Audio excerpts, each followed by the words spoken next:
కథామంజరి దీపావళి ప్రత్యేక శ్రావ్య సంచిక పూర్వ సువాసిని దర్శనం కథ రచన పాణ్యం దత్తశర్మ చదువుతున్నది భువనపల్లి రంగనాథం.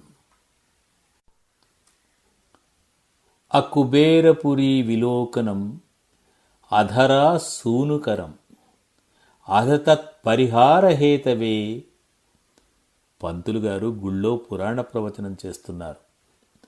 అత్యంత చమత్కారమైన శ్లోకం ఇది. సంస్కృత భాషలోని గొప్పదనమే అది.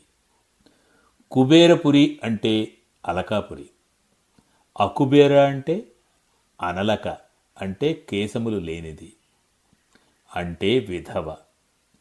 ఆమెను చూడటం అధరాసూనుకరం అనగా అమంగళం కలిగిస్తుందన్నమాట. దానికి పరిహారం ఏమిటంటే పురాణం వింటున్న సువాసినులు, పూర్వ సువాసినులు పంతులు గారి పాండిత్యానికి అచ్చరు పొందుతున్నారు. అంత అంతరార్థమున్న శ్లోకాన్ని తాను వివరింపగలుగుతున్నందుకు పంతులు గారి కళ్ళు గర్వంగా వెలుగుతున్నాయి. అత్తయ్యతో పాటు గుడికొచ్చిన అపర్ణకు మాత్రం ఆ మాటలు రుచించలేదసలు. విధవను చూడటం అంత అమంగళకరమా? ఆ విషయాన్ని అంత భాషా వైదుష్యంతో చెప్పడం, శ్రోతలు కూడా మైమరిచి వినటం ఆమెకు వింతగా అనిపించింది. ఇంటికి వస్తూ అత్తయ్యతో ఇలా అంది అపర్ణ. అత్తయ్య, భర్త చనిపోయిన స్త్రీని చూడటం అంతా శుభమా? ఆయన చెప్పింది నాకు అస్సలు నచ్చలేదు. నిర్ఘాంతపోయి చూసింది వెంకటలక్ష్మి. అంటే అత్తగారు.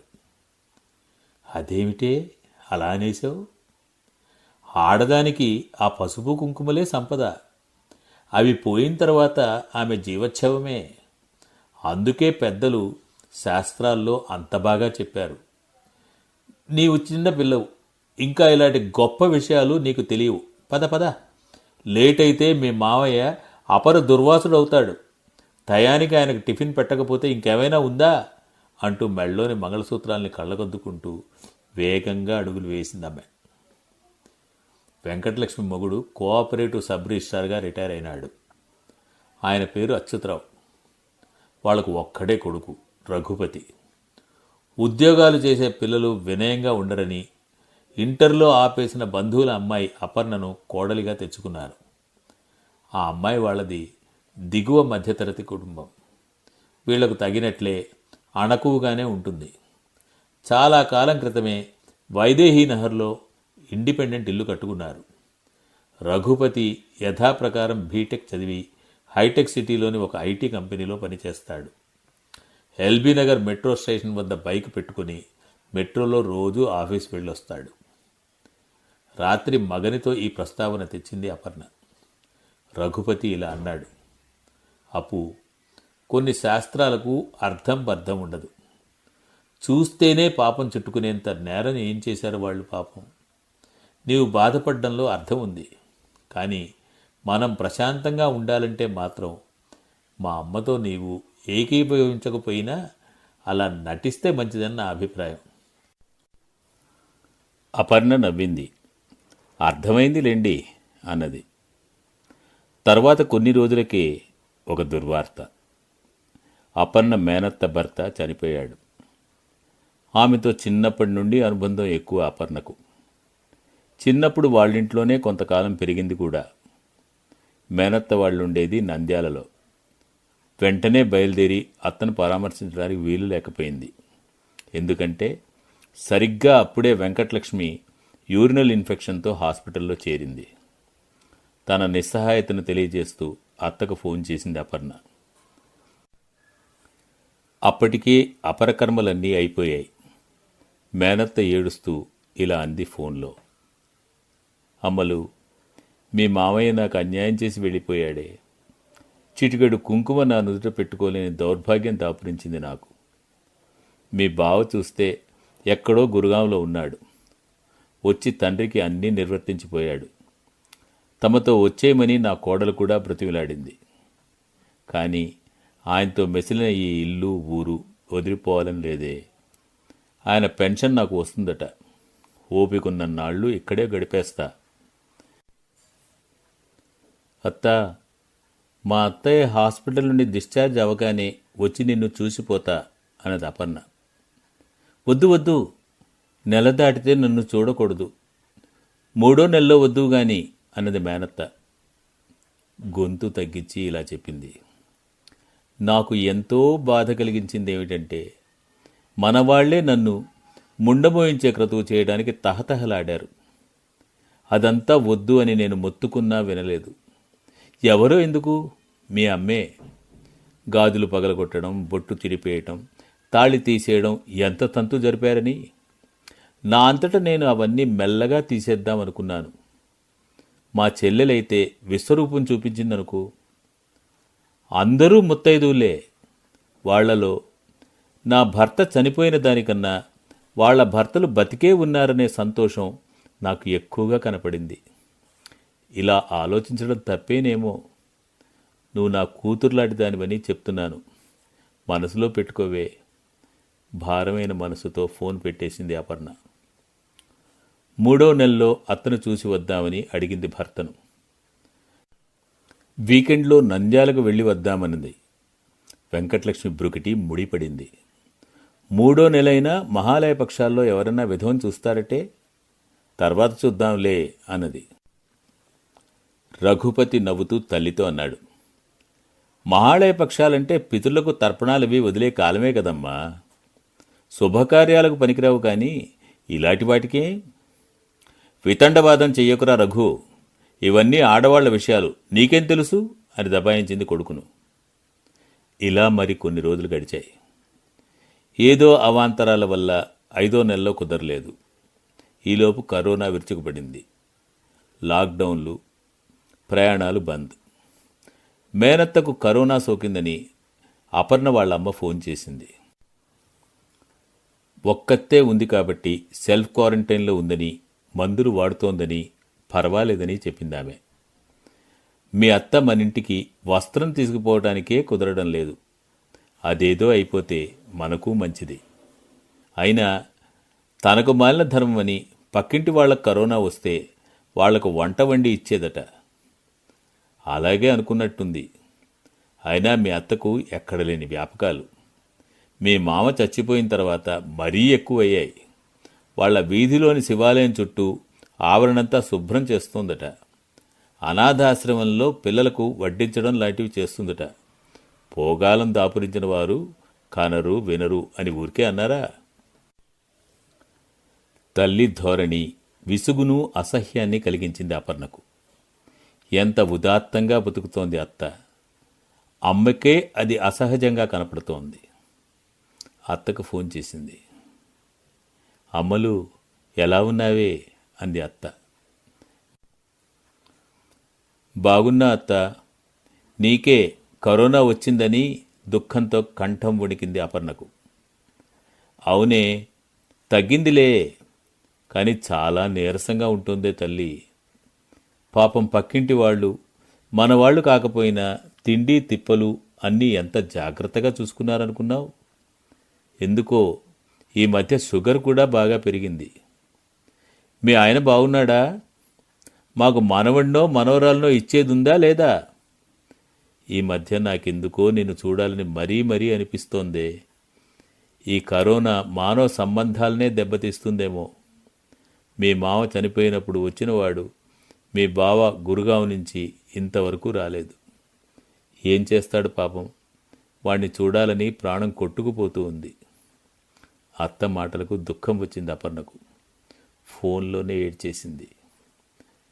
పిచ్చి తల్లి, ఏడుస్తావెందుకే, ఇప్పుడు ఏమైందని అంటూ ఓదార్చింది అత్త. కొంతకాలానికి ప్రొద్దుటూరులో రఘుపతి కజిన్ పెళ్లి జరిగింది. హైదరాబాద్ నుండి ప్రొద్దుటూరుకు బస్సులో అయితే నంద్యాల మీదే వెళ్ళాలి. లాక్డౌన్లు ఎత్తేసి కోవిడ్ నిబంధనలతో అంతర్రాష్ట్ర ప్రయాణాలు అనుమతిస్తున్నారు. వెళ్లేటప్పుడు రాయలసీమ ఎక్స్ప్రెస్లో వెళ్లారు. తిరుగు ప్రయాణంలో రిజర్వేషన్ దొరకలేదు. జంకుతూ అత్తయ్యని అడిగింది అపర్ణ. అత్తయ్య, దారిలో మా అత్తను చూసి వెళ్దామా? లెక్కలు వేసింది వెంకటలక్ష్మి. మీ మామ చనిపోయింది అంటే ఇది 8వ నెల. విధవను చూడటం నిషిద్ధం.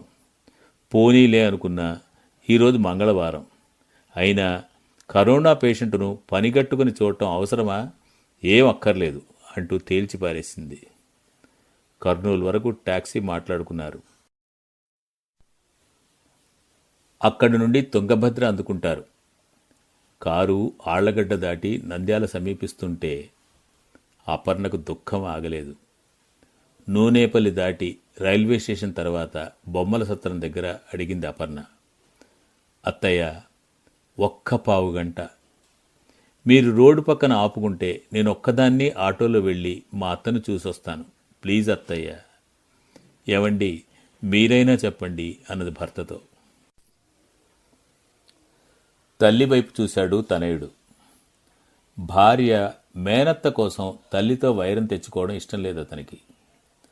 వెంకటలక్ష్మి స్వరం పెంచింది. చెబితే అర్థం కాలేదేమే నీకు?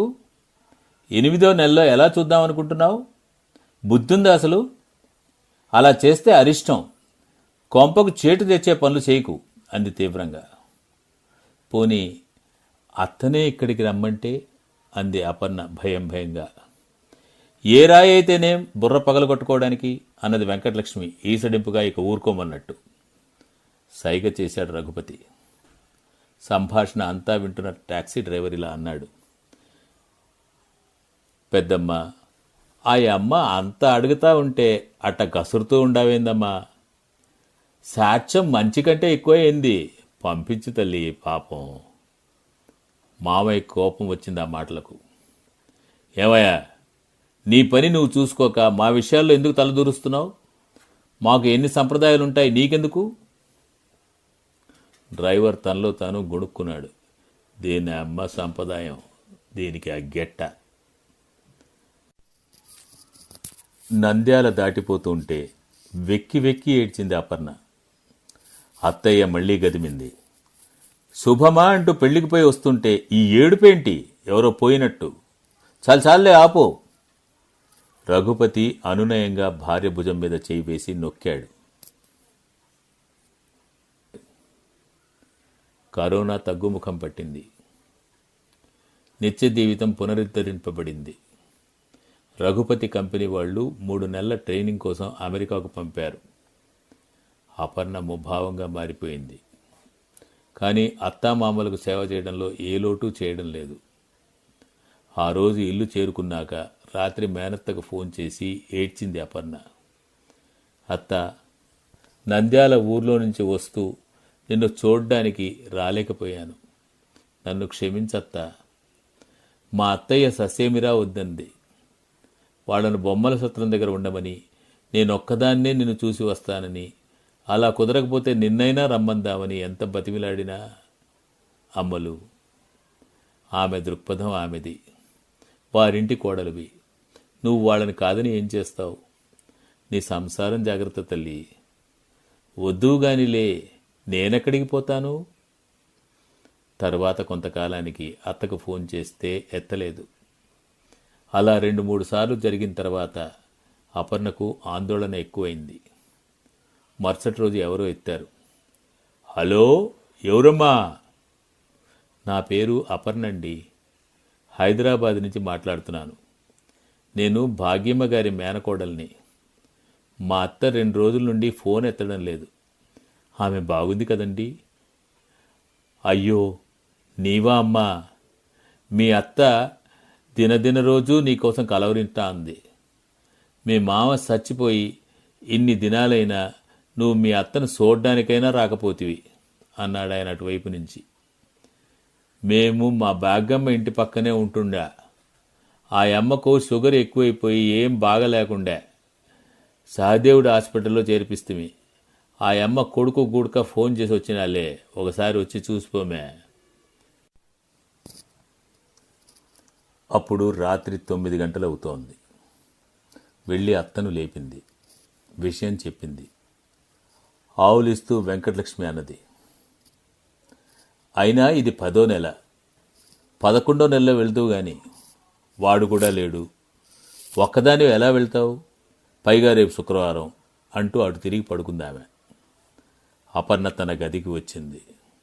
ఒక నిశ్చయానికి వచ్చి భర్తకు వాట్సాప్ కాల్ చేసింది. విషయం విని ఇలా అన్నాడతను. అప్పు, జాగ్రత్తగా విను. ఇలాంటప్పుడు కూడా వెళ్ళి చూడకపోతే ఇంకెందుకు? నీకు మీ అత్తతో ఉన్న బంధం నాకు తెలుసు. మా అమ్మ అంటావా, కరడుగట్టిన సాంప్రదాయవాది. ఈ రాత్రికి వద్దు గాని ఉదయం 5 గంటలకల్లా బిఎన్ రెడ్డి జంక్షన్కు వెళ్ళు. అక్కడ ఇబ్రాహీంపట్నం నుండి ఎంజీబీఎస్కు వెళ్లే 277వ నంబర్ బస్ ఎక్కు. మ్యాక్సిమం 6:30-7 లోపు నీకు ఏదో ఒక బస్ దొరుకుతుంది. కడప, చిత్తూరు, తిరుపతి వెళ్లే ఎక్స్ప్రెస్లు అన్నీ నంద్యాలలో అవుతాయి. అవి లేకపోతే కర్నూలుకి నంబర్ ఆఫ్ బస్సెస్ ఉంటాయి. కంగారు పడకు, మీ అత్తకేం కాదు. వెళ్ళి చూసి వారం రోజుల నుండి రా. అమ్మ వాళ్ళు 6 తర్వాత గాని లేవరు. ముందు తలుపు దగ్గరగా వేసి వెళ్ళిపో. ఏటీఎం కార్డు మర్చిపోకు.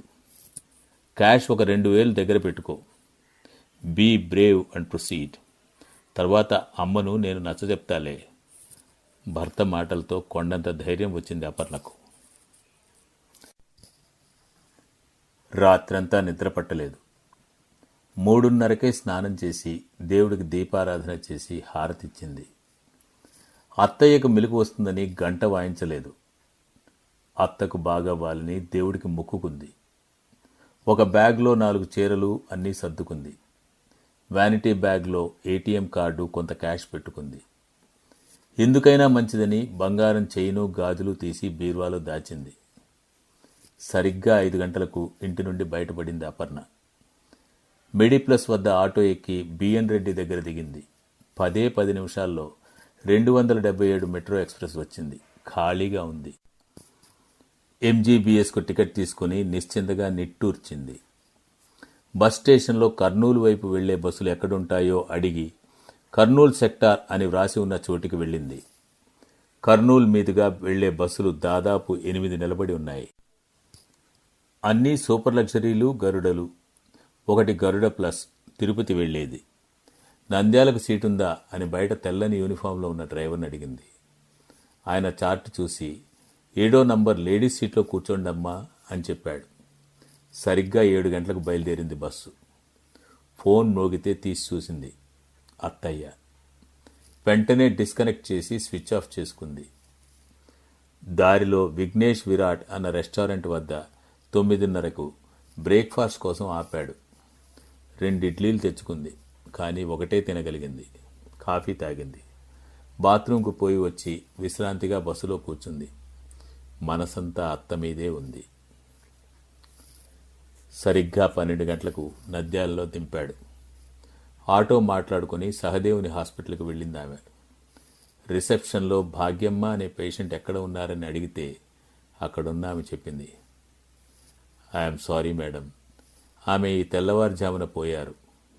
బాడీ 2 అవర్స్ కిందట వాళ్ళ అబ్బాయి తీసుకెళ్లారు. మొన్నటి నుండి ఆమె కోమాలో ఉన్నారు. అపర్ణకు దుఃఖం వెల్లువగా వచ్చింది. అక్కడే కుర్చీలో కూలిపడి కుమిలి కుమిలి ఏడ్చింది. కనీసం శవంగానైనా మేనత్తను ఏ రిస్ట్రిక్షన్ లేకుండా చూడొచ్చేమో అపర్ణ. ఆమె ఎక్కిన ఆటో నడిగడ్డ వీధిలోని మేనత్త ఇంటి వైపుగా సాగిపోయింది. కథామంజరి దీపావళి ప్రత్యేక శ్రావ్య సంచిక పూర్వ సువాసిని దర్శనం. కథ రచన దత్తశర్మ పాణ్యం. చదివినది భువనపల్లి రంగనాథం.